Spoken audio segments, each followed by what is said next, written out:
오늘 치료하는 광선을 비추리니 말라기 4장 1절과 이제 말씀으로 함께 나누려고 합니다. 오늘은 고난주간을 시작하는 종려주일입니다. 우리 시간과 일상이 코로나19로 인해 멈추어 있어서인지 종려주일이 실감나게 와닿지 않는 것 같아요. 우리 한 달 가까이 예배당에 모이지 못했고요. 그리고 우리 모두 일상의 그 관심사는 예배와 하나님보다는 코로나 바이러스와 또 이로 인한 장래의 걱정인 것 같습니다.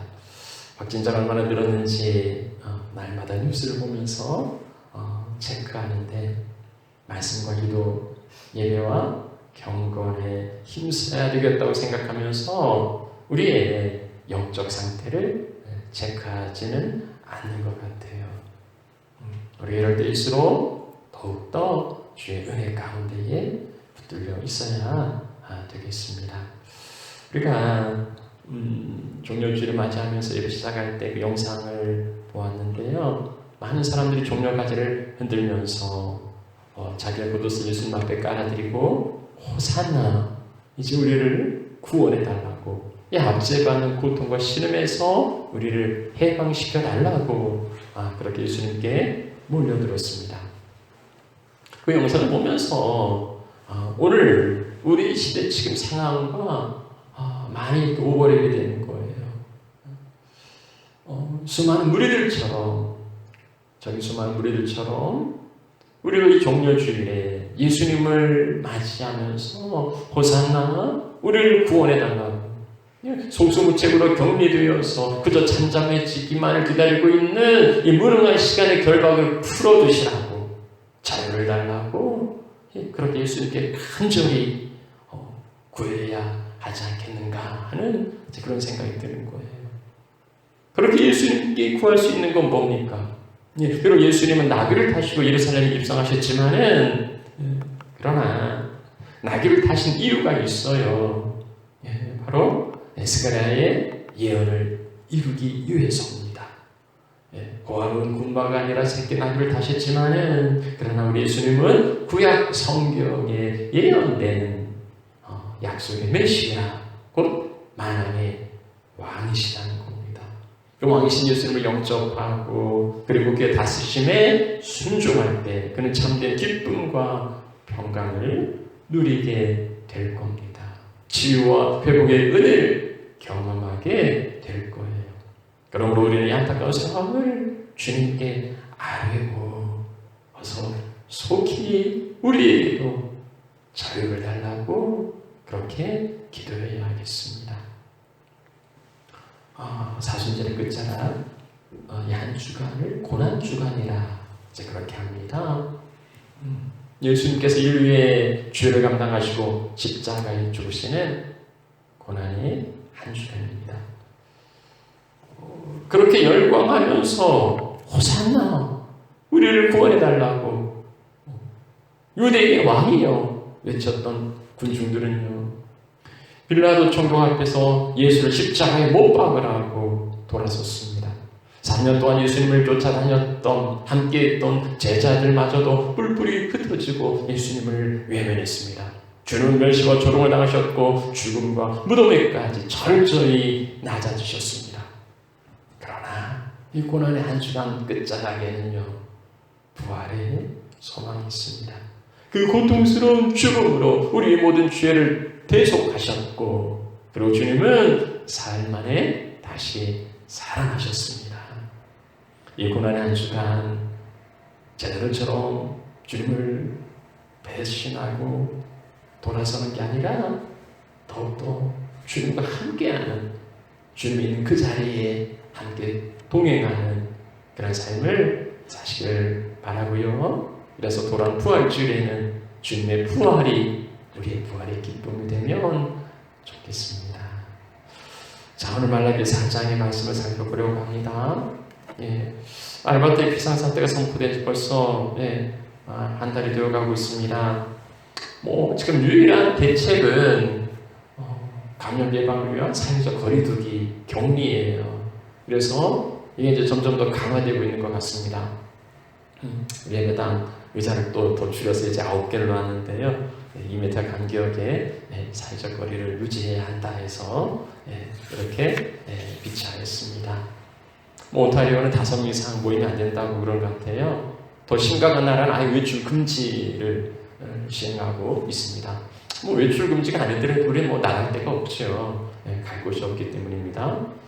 오늘 말씀에 그 외양간에 송아지가 나오는데 외양간에 매여있는 송아지처럼 우리는 갇혀있는 것 같아요. 어디서 어떻게 바이러스에 감염될지 모르는 불안감이 집 밖에 나서지 못하도록 우리를 묶어두고 있는 겁니다. 주립병원 병원 주차장도 무료라고 그래요. 근데 왜 그러냐 했더니 이제 터치를 해야 되는데 주차요금을 내면서 터치해야 되는데 여기에서 또 감염이 될 수 있는 위험이 있기 때문에 아예 프리 패스 하는 거예요. 그렇게까지 세심한 주의를 기울이는데도 하루도 수십 명씩 확진자가 증가하고 있습니다. 알바다 보건당국이 예측한 5월 중순은 돼야 그 정점을 달할 거라고 예측하는 것 같은데요. 이제 4월 중순인데 4월 초인데 아직도 한 달 더 있어야 한다는 그 달갑지 않은 소식입니다. 그래서 우리는 종려가지를 흔들며 예수님께 호산나 구원해달라고 외쳤던 저 누리들처럼 이 시간 그렇게 주님 앞에 간절히 기도하고요. 또한 우리가 읽은 본문의 말씀 말라기 4장 2절의 말씀이 더 간절히 기대가 되는 겁니다. 내 이름을 경외하는 너희에게는 위로운 해가 떠올라서 치료한 광선을 비추리니 너희가 나가서 외양간에 나온 송아지같이 뛰리라. 외양간에서 나온 송아지같이 뛰리라. 매여있는 송아지가 자유를 얻어서 뛰어노는 것을 상상만 해도 참 즐겁습니다. 치료하는 광선을 비추리니 좀 실감나게 그려지지 않습니까? 오늘날 그 과학적인 발견 가운데 하나가 그 햇볕, 그 단순 햇볕인데 거기에도 치료의 기능이 있다는 거예요. 그래서 일광욕을 즐기기도 하고 우울증에 걸린 사람들이 그 햇볕을 많이 쬐면은 그게 이제 개선이 된다. 이런 연구 보고도 있습니다. 더군다나 인간들이 만들어낸 치료의 광선도 있지요. 방사선 같은 거, 항암 치료는 방사선에서 나오는 강력한 빛을 이용해서 몸에 있는 암세포를 말려 죽게 하는. 그러다 보니까 암세포만 많아 죽는 게 아니고 정상적인 세포도. 그래서 환자들에게 부작용이 심각하다고 그렇지요. 얼마나 고통스러운지 머리카락이 다 빠지고 아무런 식욕이 없다고 그래요. 그러나 우리 주님의 치료하는 광선은 그런 부작용이 있을 일 없습니다. 그래서 주님 그 치료의 광선을 이 온 땅에 온 세상에 비추어 주시고 그래서 바이러스를 말려주시고 매일 온 인류가 즐겁게 나가서 뛰어놀 수 있는 그 세상을 어서속히 이루어 달라고 우리는 기도합니다. 본문에 무엇을 치료한다는 것인지 오늘 말라기를 통해서 치료하시는 하나님을 살펴보려고 합니다. 먼저 말라기서의 그 시대적인 배경을 살펴보겠습니다. 말라기, 이게 이제 한문은 아닌데 우리 한문 중에 끝 말자가 있어요. 말세 할 때 그 말이지요. 이 말라기는 성경의 맨 마지막 선지자입니다. 그러니까 포로로 끌려갔던 백성들이 돌아오고 나서도 상당한 시간이 지난 후에 이 시대의 배경이었어요. 바벨론 포로에서 돌아온 이스라엘 백성들 상황이 좋지 않았어요. 이들은 매우 실망하고 있습니다. 그 유대인들이 이제 바벨론이 망하고 그 포로에서 돌아오게 되면은 고대하던 메시아 왕국이 이루어질 걸로 기대한 거예요. 이사야의 선포대로 이스라엘 그들의 적들에게서 구원하시고 시온이 만국의 중심이 되는 날, 에레미야 예언대로 다윗 가문의 그 한 정통 왕손이 나타나서 이스라엘을 구하고 온 세상을 공의로 통치할 거라고 에스겔의 예언대로 평화의 언약을 맺고 땅의 온갖 소출로 풍요와 번영과 안녕을 누리게 해 주실 거라고 기대했던 거예요. 학개와 스가랴가 성전을 건축하면 여호와 영광이 충만하고 번영의 시대를 맞이할 것이라고 예언했는데 성전이 완성되었음에도 불구하고 아무런 일이 일어나지 않은 겁니다. 메시아의 왕국은 오지 않았어요. 현실은 달라지지 않았을 뿐 아니라 그들은 오래 감옥에 시달려 있습니다. 실직자들이 증가하고 물가는 상승하고 세금은 무거운 짐이 되고, 그래서 경제적인 부담을 느낀 사람들은 자녀를 노예로 팔기에 이르렀습니다. 이런 상황이 되니까 이스라엘 사람들의 마음속에는 뭔가 하나님의 언약이 불발되었다는, 하나님의 언약이 이루어지지 않았다는 그 불신과 실망과 낙심이 자리 잡으면서 율법은 해이해지고, 그리고 언약에 대한 소망은 접고 저버리게 되는 이러한 현상이 일어나게 되었습니다. 얘들은 하나님께 대해서 아주 삐딱하게 반발하는 장면이 이 말라기서에 많이 나와요. 주께서 어떻게 우리를 사랑하셨습니까? 내가 너를 사랑한다니까 당신 어떻게 우리를 사랑했습니까? 너희가 나를 공격한 어디 있느냐 하고 따져 물을 때에 그들은 우리가 어떻게 주의 이름을 멸시했습니까? 라고 반발합니다. 너희가 더러운 떡을 나의 제단에 드렸다 하는데 우리가 어떻게 주를 더럽게 하였습니까? 우리가 어떻게 여호와를 괴롭게 해드렸습니까? 우리가 어떻게 주의 것을 도적질했습니까? 이쯤 되면 하나님과 맞짱 뜨자는 거죠. 그냥 바꿔자는 거예요. 분명한 근거를 두고 말씀하시는데도 불구하고 우리가 어떻게 하면서 오래가를 내밀고 있는 겁니다. 딱 잡아떼는 거예요. 이 말라기서 안에는 냉소와 그리고 불신이 담겨 있습니다. 애들이에요. 모든 악을 행하는 자는 여호와의 눈에 좋게 보이고, 어떻게 악을 행하는 자가 여호와의 눈에 좋게 보일 게 있겠습니까? 그러나 이 시대 백성들은 그렇게 말합니다. 하나님은 어디 있느냐 하는 거예요. 하나님을 섬기는 건 헛되다고요. 그 명령을 지키는 것은 무익하다고요. 이런 막말이 어떻게 이스라엘 백성들의 입에서 나올 수 있겠습니까? 더 이상 갈 데 없는 그 막장이에요, 막장. 이러한 현상이 나타나는 그 두 가지 큰 현상이 있는데요. 그 첫 번째 성전 예배가 무너지는 거예요. 이 시대에 성전 예배는 황폐화됩니다. 하나님을 경외함이 없으니 온전한 예배가 이루어질 리 없는 겁니다. 애들은 제사를 드릴 때요, 좋은 것과 그리고 멀쩡한 거 다 빼돌렸습니다. 그리고 저는 병든 거, 그리고 훔친 물건과 이런 거를 가져왔어요. 그렇게 가져오면서도 이게 얼마나 번거로운 일인가, 이런 일 하는 게 얼마나 이게 번거로워, 이런 걸 왜 하는지 모르겠다고 하면서 코웃음 치면서 훔친 거, 저은 거, 병든 거, 그런 걸 하나님께 드렸습니다. 이 드리는 게 인격적 제사가 아니고요, 형식적인 마지못해서 드리는, 안 할 수 없으니까 어쩔 수 없이 내다 버릴 거, 쓸모없는 거, 보잘것없는 거, 그런 걸 갖다 드린 겁니다. 그러니까 이제 그것을 총독에게 드려보라. 사람도 받지 않을 것을 그 하나님께 드리는 게 마땅하겠느냐는 거예요. 하나님을 멸시하는 거죠. 그래서 하나님은요, 차라리 누가 이 성전 문을 닫아버렸으면 좋겠다고까지 말씀합니다. 이렇게 되기까지는요, 제사장과 레위인의 책임이 컸습니다.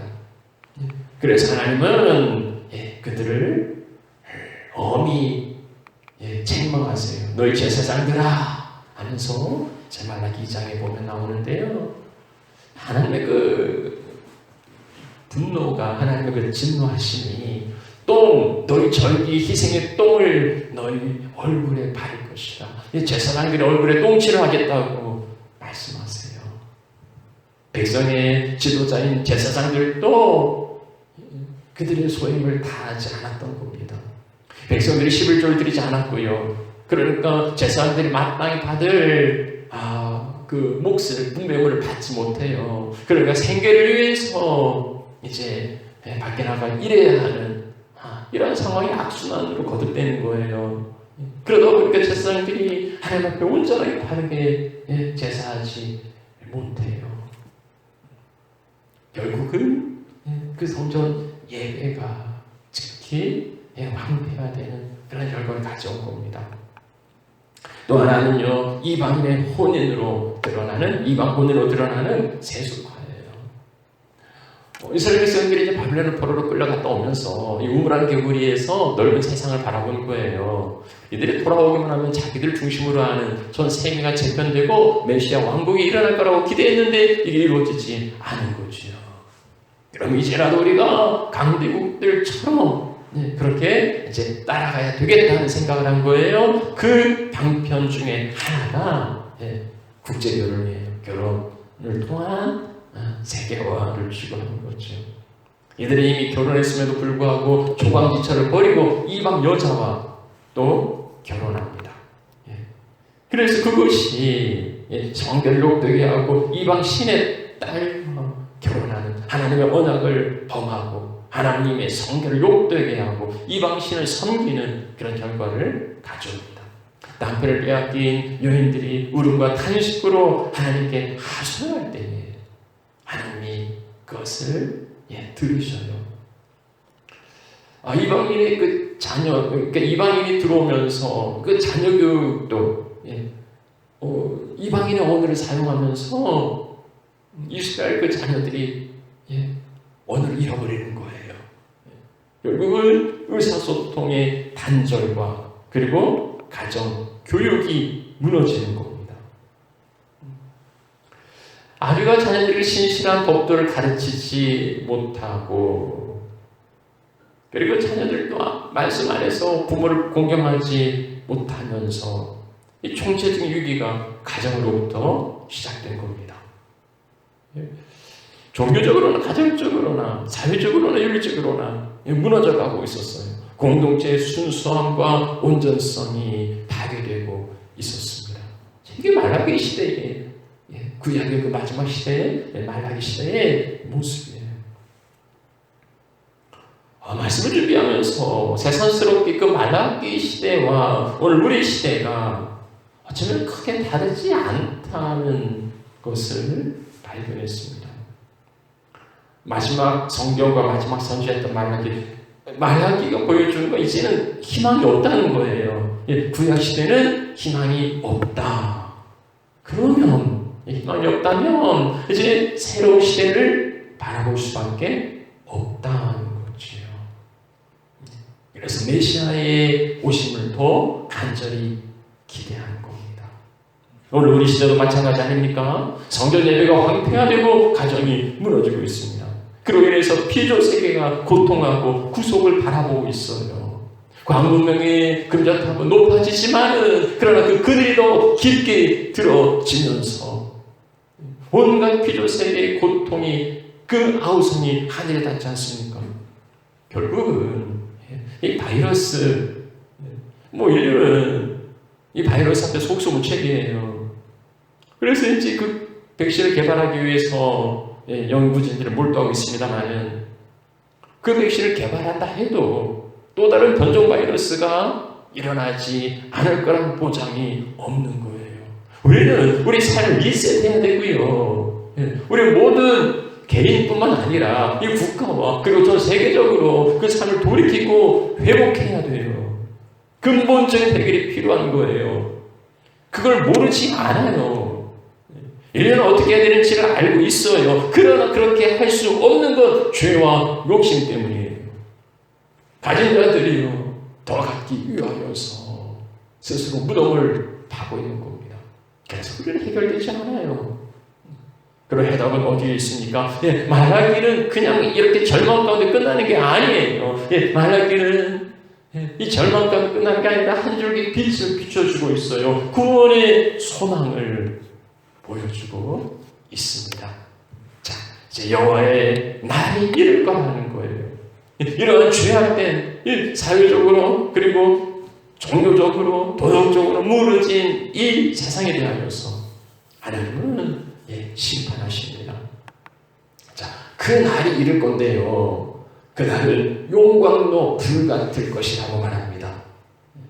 이글거리고 타오르는 그 무시무시한 불, 모든 것을 다 집어삼키고 태워버릴 듯한 그 불.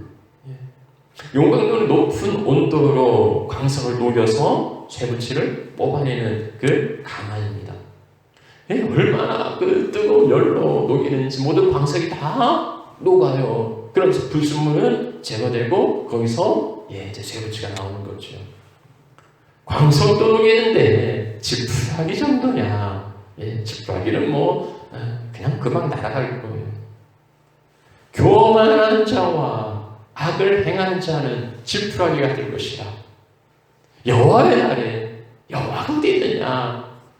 여호와는 관심도 없다. 그렇게 말했던 그 교만한 자들 하나님께서 그들을 심판하십니다.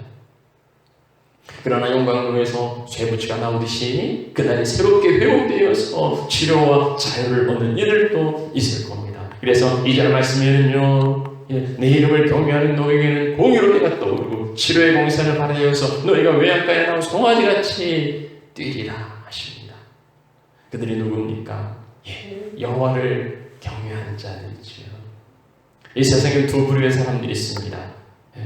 악인과 의인들. 악인들의 원사는 뭡니까? 하나님이 섬기는 게 헛되다는 거예요. 금령을 지키는 건 무익하다는 겁니다. 교만한 자가 복되다고 하고요, 악을 행하는 자가 번성하고요, 하나님을 시험하는 자가 하나님을 면한다 하는, 하나님을 조롱하고 하나님을 무시하고 하나님을 부정하는 자들이에요. 이들은 앞서 말씀하신 대로 용광로 속의 지푸라기처럼 그렇게 사라지고 말 겁니다. 그러면 의인은 누구입니까? 여호와를 경외하는 자들, 그 이름을 존중히 여기는 자라고 말하고 있어요. 여호와께서 그들을 생명책에 기록하시고 그리고 특별한 소유로 삼으시고 그리고 그들을 아끼신다고 말씀합니다. 여호와를 경외하는 자들, 그 이름을 존중히 여기는 자들. 오늘 이 세상에 두 부류의 사람들이 있는데요, 의인과 악인을 하면, 악인은 여호와를 멸시하는 자요, 의인은 여호와를 존중히 여기는 자라면, 오늘 우리의 모든 삶 가운데서 여호와를 인정하고 그를 귀히 여기고 존중하는 그러한 믿음의 삶을 살아가야겠습니다. 그 여호와를 경외하는 자에게 임하는 복이 무엇인가? 공의로운 태양, 공의로운 태양으로, 태양의 그 광선으로 치료하신다는 겁니다.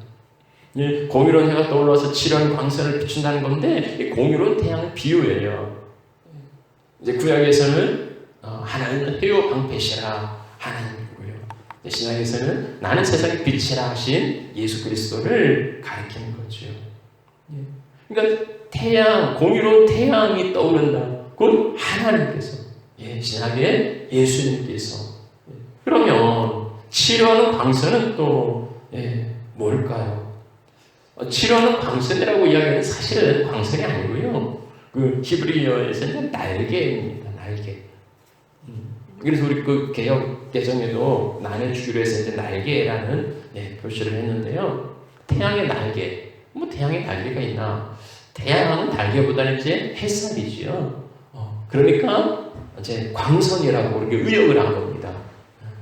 본래의 의미는 하나님이 덮어주시는 이제 날개죠. 우리가 날개할 때에 출애굽기 19장 4절에 하나님이 독수리 날개로 너희를 업어서 내게로 인도하였다. 애굽에서 이스라엘 백성들을 구원하실 때 하나님은 그 날개로, 그 견고한 날개로 그들을 끌어주셨습니다. 그런가 하면 암탉이나 새들이 날개로 새끼를 보호하는 것처럼 주의 날개 그늘 아래, 주의 날개 그늘 아래 보호를 의미합니다. 하나님을 경외하는 자들에게 의의 태양이신 우리 예수 그리스도의 구원과 보호를 말씀해 주고 있는 겁니다. 주께서 우리를 나에게 그늘로 덮어 주실 때에 그가 그의 깃으로 그 날개 아래에 덮어 주실 때에 우리는 평안과 안전을 누리게 될 겁니다. 어두움 속에 퍼지는 전염병도 우리를 넘어뜨릴 수 없습니다. 구원하시고 보호하시는 주의 날개 그늘이 오늘 우리에게 절실한 겁니다. 자, 그렇게 주께서 보호로 날개로 덮어주실 때에 그 결과는 뭘까요? 외양간에서 나온 송아지같이 뛰리라 하십니다. 외양간에 매여있는 송아지, 고삐도 뚫지 않은 송아지가 매여있으면 얼마나 답답하겠어요? 그런데 그 줄이 풀어지고 그리고 야외에 나왔을 때 얼마나 활동적이겠습니까? 송아지가 외양간에서 뛰어나와 경쾌하게 뛰어노는 것처럼 오늘 우리에게도 그 자유와 기쁨을 주시겠다는 거예요. 의로운 태양이 비추어지기 전에 사람들은 갇혀 있었고 매여 있었습니다. 그러나 치료하신 주의 손길이 그 가운데 임할 때에 그들은 자유로운 평온에서 마음껏 활보할 수 있게 된 거예요. 오늘 무엇이 우리를 얼거매고 그리고 우리를 사로잡을 수 있단 말입니까? 주께서 우리에게 자유함을 주시면 우리는 그 무엇도 우리는 두려워하지 않아요. 말씀을 마칩니다. 예수 그리스도의 십자가는 죽음의 사슬에 매여있는 우리를 대신하여서 죄값을 치르신 대속의 죽음입니다. 이 한 주간 고난주간을 지나면서 더 그리스도의 십자가에 가까이 나아갈 수 있으면 좋겠습니다. 고난주간에 맞이하는 부활주일은 사망의 권세를 이기시고 부활하심을 보여준 거예요. 그 부활은 또한 우리의 부활입니다. 사망도 우리를 얽어맬 수 없었는데 죽음도 우리를 묶어둘 수 없었는데 그렇다면 무엇이 우리를 구속할 수 있겠습니까? 외양간에 사는 송아지와 같이 자유함을 누리게 될 거예요. 이미 그 자유함을 우리 가운데 주신 줄 믿습니다.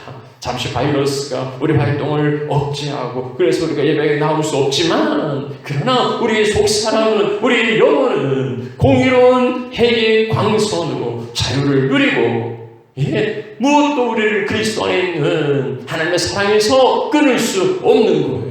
누구도 우리를 그리스도께로 나아가지 못하도록 메어둘 수 없는 거예요.